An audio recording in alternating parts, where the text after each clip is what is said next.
भारत और पाकिस्तान के रिश्तों में एक बार फिर बड़ा मोड़ आया है। इस बार मामला है सिंधु जल संधि का।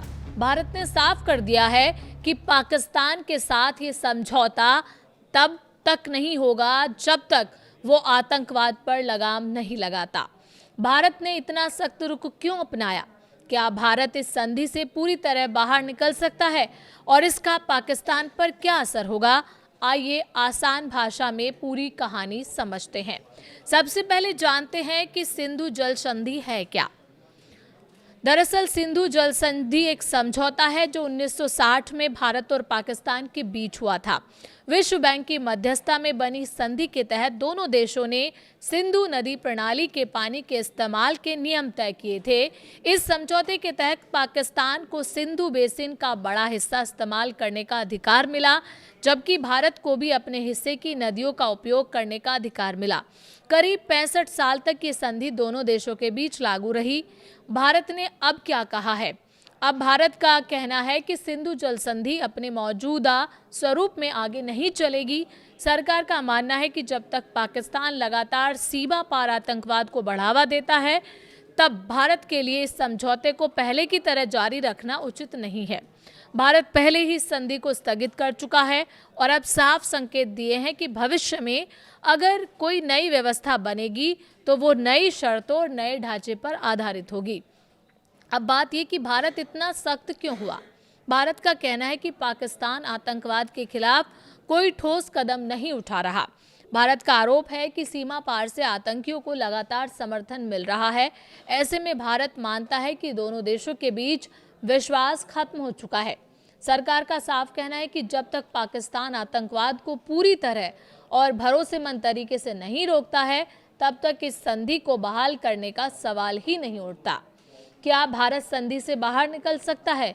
अब ये सवाल, यही सबसे बड़ा सवाल है। असल में सिंधु जल संधि में ऐसा कोई प्रावधान नहीं है जिससे कोई देश सीधे इस समझौते से बाहर निकल सके। लेकिन भारत का कहना है कि अंतर्राष्ट्रीय कानून के अनुसार यदि कोई देश समझौते की भावना का गंभीर उल्लंघन करता है तो दूसरा देश उस संधि को निलंबित कर सकता है। भारत का तर्क है कि आतंकवाद को समर्थन देना भी ऐसे ही गंभीर उल्लंघनों में आता है। हालांकि फिलहाल भारत संधि को पूरी तरह खत्म करने की बजाय आगे की परिस्थितियों पर नजर रख रहा है। इस बीच बात करते हैं पाकिस्तान की कि वो क्या कह रहा है। पाकिस्तान इस फैसले का विरोध कर रहा है।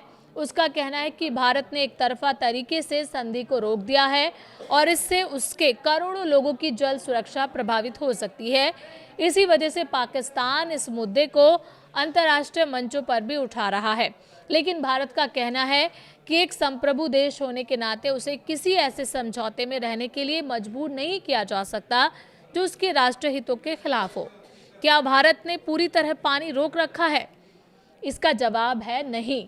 भारत ने मानवीय आधार पर पाकिस्तान को बाढ़ की चेतावनी देना अब भी जारी रखा है ताकि जान माल का नुकसान कम हो सके। यानी सुरक्षा और मानवीय जिम्मेदारियों की भारत अभी भी पूरी तरह निभा रहा है। भारत का एक और बड़ा तर्क है। भारत का कहना है कि पाकिस्तान के पास पानी की कमी नहीं है, बल्कि पानी के प्रबंधन की समस्या है। सरकारी सूत्रों के मुताबिक सिंधु बेसिन का लगभग 80% पानी पाकिस्तान को मिलता है, लेकिन दशकों में पाकिस्तान ने न तो बड़े जल भंडार प्रोजेक्ट बनाए और न ही आधुनिक जल प्रबंधन पर पर्याप्त निवेश किया। यानी भारत के मुताबिक समस्या पानी से ज़्यादा उसके इस्तेमाल की है। आगे क्या हो सकता है? फिलहाल भारत का रुख साफ है। जब तक पाकिस्तान सीमा पार आतंकवाद को पूरी तरह बंद नहीं करता, तब तक सिंधु जल संधि पहले जैसी स्थिति में वापस नहीं आएगी। अगर भविष्य में कोई नई व्यवस्था बनती भी है तो वो पुरानी शर्तों पर नहीं होगी। इसलिए आने वाले समय में भारत और पाकिस्तान के बीच पानी का ये मुद्दा दोनों देशों के रिश्तों में एक बड़ा विषय बना रह सकता है। तो कुल मिलाकर भारत ने साफ संदेश दिया है कि आतंकवाद और बातचीत या सहयोग साथ साथ नहीं चल सकते। सिंधु जल संधि को लेकर भारत का रुख पहले से ज़्यादा सख्त हो गया है।